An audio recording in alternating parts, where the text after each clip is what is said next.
अल्हम्दुलिल्लाहि रब्बिल आलमीन वल आक़िबतु लिल मुत्तक़ीन वस्सलातु वस्सलामु अला सय्यिदिल अंबियाइ वल मुरसलीन व अला आलिहि व सहबिहि व बारिक वसल्लम अम्मा बाद फ़अऊज़ु बिल्लाहि मिनश शैतानिर रजीम बिस्मिल्लाहिर रहमानिर रहीम। अस्सलामु अलैकुम वरहमतुल्लाहि वबरकातुहू। tutorial.pk की रमज़ान ट्रांसमिशन से रज़िया निसार आपको खुशामदीद कहती है। एक और नए मौजू के साथ मैं आपके सामने हाजिर हूँ। हमारा आज का मौजू है दीगर मज़ाहिब में रोज़ों का तसव्वुर। जैसा कि कुछ लोगों के लिए रमज़ान के रोज़े रखना बहुत गरा होता है उनकी तबीयत पर, तो ऐसे लोगों को बताने के लिए कि अल्लाह ताला ने सिर्फ मुसलमानों पर रोज़े फ़र्ज़ नहीं किए, बल्कि दीगर उम्मतों में जो कि आसमानी मज़हब को फॉलो करती हैं, न सिर्फ ये कि वो रोज़े रखते हैं, रोज़ों का अहतमाम करते हैं, बल्कि जो दीगर मज़ाहिब के लोग हैं वो भी रोज़े रखा करते हैं। आज मैं आपके सामने एक तजज़िया पेश करूंगी जो दीगर मज़ाहिब के रोज़ों के हवाले से है। लेकिन सबसे पहले हम ये जान लेते हैं कि अल्लाह ताला ने ख़ुद कुरान मजीद में इस बात की तरफ इशारा फरमाया है कि रोज़े सिर्फ उम्मत मुस्लिमा के लिए नहीं है, बल्कि उम्मत मुस्लिमा से पहले भी जो उम्मतें गुजरी वो भी रोज़ों का अहतमाम किया करती थी। अल्लाह ताला फरमाते हैं, या अय्युहल्लज़ीना आमनू कुतिबा अलैकुमुस्सियामु कमा कुतिबा अलल्लज़ीना मिन क़ब्लिकुम लअल्लकुम तत्तकून। ए ईमान वालो, तुम पर रमज़ान के रोज़े फ़र्ज़ किए गए हैं जिस तरह तुमसे पहली उम्मतों पर फ़र्ज़ किए गए थे, ताकि तुम तकवा इख्तियार करो। तो हम देखते हैं कि इस आयत में ही अल्लाह ताला ने फरमा दिया है कि उम्मत मुस्लिमा की से पहली उम्मतों पर भी रोज़े फ़र्ज़ थे। इस आयत की तफसीर में अब्दुल माजिद दरियाबादी फरमाते हैं कि रोज़ा किसी न किसी सूरत में हर कौम और हर मज़हब में पाया जाता है। हम देखते हैं कि हज़रत आदम अलैहिस्सलाम को जब जन्नत से निकाल दिया गया और वह ज़मीन पर तशरीफ़ लाए तो उन्होंने अल्लाह के हज़ूर तौबा की और उस तौबा के कबूल हो जाने पर अल्लाह का शुक्र अदा किया और अयाम 20 के रोज़े रखे। और इसी तरह हज़रत नूह अलैहिस्सलाम ने भी जब तूफ़ान नूह ख़त्म हो गया तो उसके बाद हज़रत नूह अलैहिस्सलाम ने अयाम 20 के रोज़े रखे शुक्राने के तौर पर।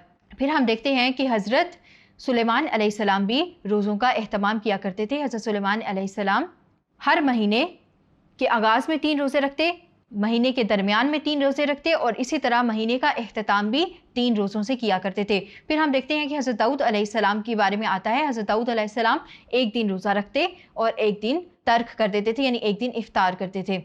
हज़रत मरियम अलैहिस्सलाम के बारे में आता है कि हज़रत मरियम अलैहिस्सलाम भी कसरत से रोज़े रखा करती थीं। आप अलैहिस्सलाम भी एक दिन रोज़ा रखती और 2 दिन इफ्तार करती। और इसी तरह आपके बेटे यानी ईसा इब्ने मरियम अलैहिस्सलाम वो भी रोज़ों की कसरत किया करते थे। आप अलैहिस्सलाम भी एक दिन रोज़ा रखते और 2 दिन इफ्तार किया करते थे। तो इस हवाले से हमने देखा कि मूसा अलैहिस्सलाम के बारे में भी रवायात आती हैं कि मूसा अलैहिस्सलाम भी 40 दिन तक रोज़ा रखते थे जब वो कोहे तूर की तरफ तशरीफ़ ले जाते। तो इस तरह से हम देखते हैं कि अंबिया अलैहिस्सलाम भी रोज़ों का अहतमाम फरमाया करते थे। tutorial.pk लाया आपके लिए 250 रुपए का टी कार्ड जो दे आपको एक्सेस हमारे वीडियो लेक्चर्स, पास पेपर्स या बेशुमार MCQs का, जिसे आप हासिल कर सकते हैं अपने किसी भी करीबी बुक स्टोर से। जैज़ कैश या इजी पैसा मोबाइल अकाउंट के जरिए भी रकम अदा की जा सकती है। तो आज ही आए tutorial.pk पे, क्योंकि tutorial.pk से अब पढ़ाई घर पे। और अपनी उम्मत को भी रोज़ा रखने की तरगीब दिया करते थे, क्योंकि रोज़े के बहुत ज़्यादा फ़ायदे हैं कि इससे इंसान को न सिर्फ ये कि तकवा हासिल होता है, बल्कि वो अल्लाह ताला का कुर्ब भी हासिल कर पाता है और उसके नफ्स का तज़किया भी हो जाता है। मुसलमानों पर तो रमज़ान के रोज़े फ़र्ज़ किए गए हैं। तो इसके साथ हम देखते हैं कि तफसीर उस्मानी में लिखा है कि रमज़ान के रोज़े न सिर्फ ये कि उम्मत मुस्लिमा पर फ़र्ज़ है, बल्कि कि पहली उम्मतों यानी यहूदो नसारा पर भी फ़र्ज़ थे। लेकिन क्या उन्होंने अपनी ख्वाहिशात नफ्स का पीछा किया और उन्होंने उसकी रूह से अपने दीन में तगय्युर और तदब्बुल किया और रमज़ान मुबारक के रोज़ों को अपने दीन से निकाल दिया। लेकिन हम ये देखते हैं कि आशूरा का रोज़ा और अयाम 20 के रोज़े पिछली उम्मतों में भी राइज थे और पिछली उम्मतों के लोग भी न सिर्फ ये कि अंबिया बल्कि उनकी उम्मतें भी इन रोज़ों का अहतमाम किया करती थी। फिर हम देखते हैं कि यहूदी मज़हब में रोज़े की का तसव्वुर कैसा है, यहूदी आया कौन से रोज़े रखते हैं। तो हमने देखा कि मूसा अलैहिस्सलाम भी रोज़े रखते थे और इसके अलावा बनी इसराइल में जो अंबिया मबूस हुए वो भी रोज़े का अहतमाम किया करते थे और उन्होंने अपनी उम्मतों को भी इसकी तलकीन की। लेकिन यहूद में एक ही रोज़ा फ़र्ज़ था और जो कि था आशूरा का रोज़ा, और वो आशूरा का रोज़ा इसलिए रखते थे कि उस दिन उनको यानी मूसा अलैहिस्सलाम को और उनके हवारियों को फ़िरऔन और उसके लश्कर से निजात मिली थी। तो ये रोज़ा उन पर फ़र्ज़ था और जो ये रोज़ा नहीं रखता था उनके लिए ज़बरदस्त वईद भी थी। इसके अलावा यहूदी तौबा और इस्तिग़फ़ार के लिए रोज़ा रखा करते थे, आफ़ात और कहत साली से निजात के लिए रोज़ा रखा करते थे। कोई बुज़ुर्ग वफ़ात पा जाता था, जैसे कि हज़रत मूसा अलैहिस्सलाम की वफ़ात के दिन भी वो रोज़ा रखते हैं। اور اس کے ساتھ ساتھ وہ تزکیہ نفس کے لیے بھی روزے کا اہتمام کرتے ہیں۔ تو یہ یہود مذہب میں روزے کا تصور ہے۔ اس کے ساتھ ہم دیکھتے ہیں کہ عیسائیت میں بھی روزے کا تصور پایا جاتا ہے۔ حضرت عیسیٰ علیہ السلام اور حضرت مریم علیہ السلام بھی روزے رکھا کرتی تھی اور انہوں نے اپنی امت کو روزے رکھنے کی ترغیب دی، اور بائبل میں یہ بھی لکھا ہوا ہے کہ روزہ خوش دلی سے رکھا جائے اور روزہ رکھ کر منہ نہ بنایا جائے اور شکلیں نہ بنائی جائیں، یعنی روزے کو اچھے طریقے سے گزارا جائے، اخلاص کے ساتھ، حسن نیت کے ساتھ۔ لیکن کیا ہے کہ آج کے دور میں عیسائی روزہ نہیں رکھتے، یا اگر کچھ لوگ روزہ رکھتے بھی ہیں تو وہ کھانا پینا جاری رکھتے ہیں۔ پھر ہم دیکھتے ہیں کہ ہندو مذہب میں بھی روزے کا تصور پایا جاتا ہے۔ ہندو مذہب میں بھی روزے کو ورت کہا جاتا ہے۔ اب یہ نہیں پتا کہ یہ جو روزہ ہے یہ ان کے مذہب میں رائج ہے یا پھر صرف ان کی سماجی اور معاشرتی روایات میں یہ روزہ شامل کیا گیا ہے۔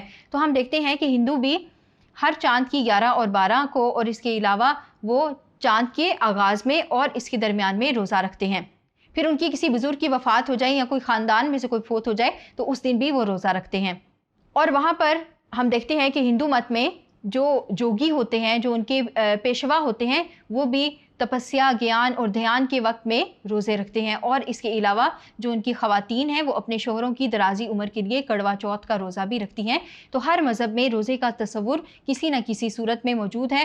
ہم دیکھتے ہیں کہ چین اور جاپان اور ایسے مذاہب جن کو جین مذہب کہا جاتا ہے، وہاں پر بھی روزے کا تصور موجود ہے۔ وہ لوگ اپنے پیشوا سے مخصوص جو روایات ہیں، ان کی جو دن ہیں، ان میں روزوں کا اہتمام کیا کرتے ہیں۔ تو ہم نے دیکھا کہ ہر مذہب میں کسی نہ کسی صورت میں روزے کا تصور موجود ہے۔ تو ہم نے آج آپ کے سامنے دیگر مذاہب کے روزوں کا ایک جائزہ پیش کیا۔ امید کرتی ہوں آپ کو اس کی سمجھ آئی ہوگی۔